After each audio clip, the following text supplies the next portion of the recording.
What's going on? What's going on, you guys? So I want to go ahead and break down this gold trade that I was in. I was in this sell. Well, in the beginning of the week, actually, because in the beginning of the week, if we were to replay this, I was actually looking for this buy, right? So I was in this buy and I got knocked out at break even around here, probably around we'll break even. We'll just call it break even.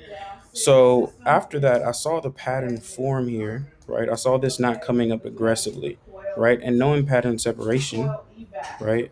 Knowing that, I had saw this bearish flag being formed here, right? So because I saw this bearish flag being formed, then I said, you know what, this actually has potential to drop.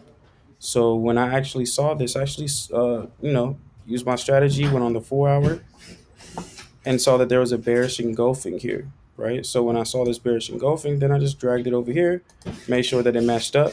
So to me, I saw that price came up to this resistance level, to this supply, retested, making a bearish flag, and then dropping to the downside. Sorry about that. Somebody's helping up in our house, uh, setting things up in our house. But so I saw this bearish flag being formed, and I entered actually right around here, right? So I had around a roughly around a 70 pip stop, right? Knowing gold has a little bit more, um, has a lot more volatility.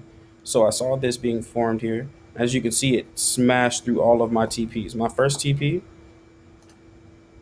was actually right here. This is my first TP. This was my second TP, and this white line is my third TP. So as you know, I always do things in a fashion that makes sense. Move to break even as soon as it hits TP1, which it did, right? So I actually use these lines right here. All right, let me go ahead and move this over.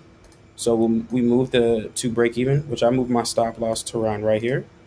Then as soon as price came to TP2, I moved my stop to this high, right? And then it smashed even through TP2. So then after that, I moved my stop to right here.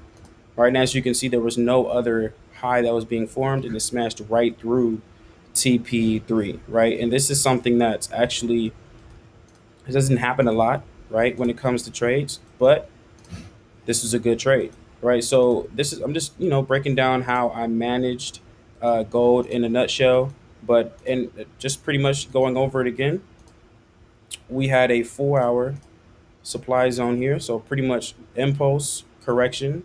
Then on the 1 hour, since we had this supply area, we had this impulse and then a big correction here. So this is pattern separation. I could have drawn this all through here, but I retraced this line back so I can see this full pattern. And after I saw that pattern, then I saw this engulfing here at this level of supply. So then I took the trade. And as you can see, we gained about 400 pips off this trade, right? So then I moved my stop above these highs and then to break even and so forth, right? So this is pretty much how I managed and took gold. Maybe later on this week, I'll go over another pair that I took, depending on the outcome. Even if it wins or loses, I'm going to go over the pair. It's just still in at the moment. So like I said, you guys, I just want to go over gold, just getting you guys my insight, picking my brain a little bit. But this is pretty much how I see gold. I see it dropping more.